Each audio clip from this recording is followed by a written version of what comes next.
été représentés ici. Je vois la délégation de Richard Toll, je vois Tamba, Ziguinchor, tout le monde est bien représenté. Et la coordination de Dakar aussi. Et je pense qu'on n'a pas encore fait le tour des 19 communes de Dakar pour réceptionner les autres parrainages. Donc certainement une nouvelle date sera retenue pour faire le complément, parce que je leur avais donné comme limitation, mais pas objectif, de se limiter à 300 000 parrainages en vue de préparer notre investiture qui se tiendra au mois de février. Donc à mi-parcours, on est à 121 000. Je pense qu'il y a encore du chemin à faire. Nous connaissons tous quelles sont les limites qu'il faudra respecter pour pouvoir concourir. Mais dites-vous juste que c'est juste en avant-première. Donc le meilleur reste à venir, Inch'Allah. Donc vraiment, je tenais à remercier tous les Paspoisiens par rapport à ce travail qui a été abattu.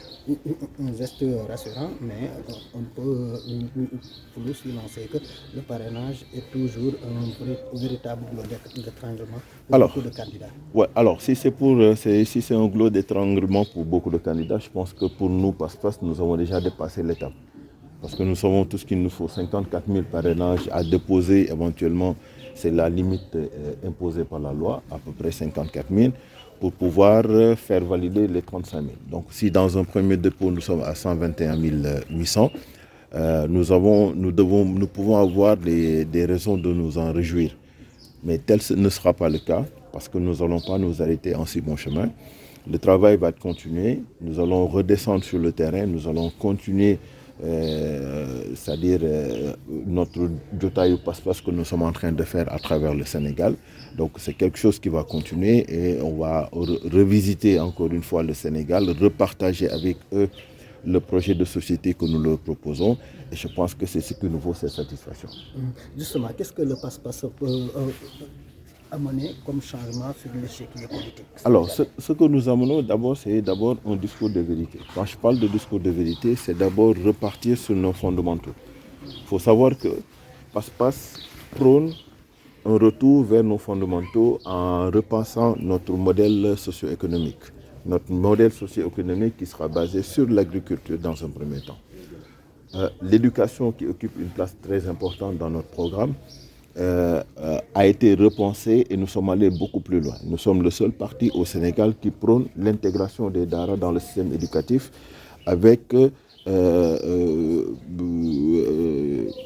le fait de donner le baccalauréat à tout enfant qui aura récité le Coran. Donc nous sommes le seul parti au Sénégal à assumer cette position-là et permettre aux enfants qui sont issus des Dara à partir de 13 ans d'intégrer l'université.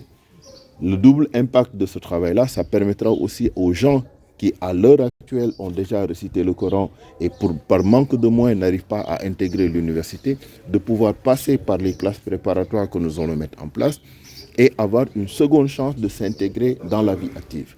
Ce que nous souhaitons, c'est demain de retrouver des imams qui sont déjà magistrats, des imams qui sont procureurs, des imams qui sont des directeurs de société, des imams qui sont des ingénieurs, qui sont des docteurs et autres, parce que c'est une manière de montrer l'importance et éventuellement cette capacité que nous avons sous-estimée qu'ont ces enfants qui sont issus des Dara. Il faut savoir aussi que ces Serigne Dara, comme on les appelle communément, vont intégrer l'administration, le système éducatif, ils seront des fonctionnaires et ils seront traités au même titre que les enseignants que nous avons aujourd'hui. Ils font de l'éducation, ils font de la formation et il est anormal qu'ils soient exclus du système national aujourd'hui. Une manière de redorer le blason des Serigne Dara si l'on sait qu'ils sont relégués au second plan. Exactement. Et ça a été vraiment l'erreur monumentale que le Sénégal a connue depuis son indépendance et qu'il va falloir corriger dès 2024, Inch'Allah.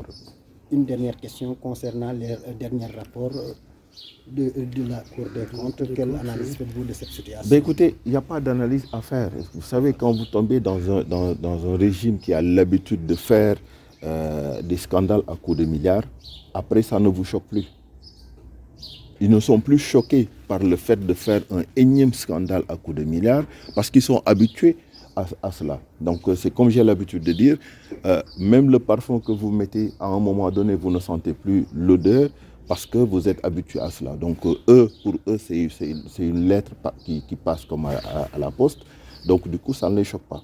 L'idée, ce n'est pas de rester sur ça, parce que c'est ce que nous avons l'habitude de faire au Sénégal. On aime bien rester sur des points en disant « ouais, c'est ça, c'est ça, c'est ça », la dénonciation. L'objectif de Passe-Passe, c'est d'aller au-delà. Qu'est-ce qu'il faudra faire? Il faudra d'abord changer les habitudes, il faudra changer la manière de gérer les choses de la cité, la manière de gérer ce pays-là, et c'est ce que nous prenons. C'est pour cela que nous basons notre action sur 3 valeurs, le Djom, le Ngor et le Gorée, et c'est ce que Passe-Passe. Autrement dit, ce rapport doit être passé par perte et profit.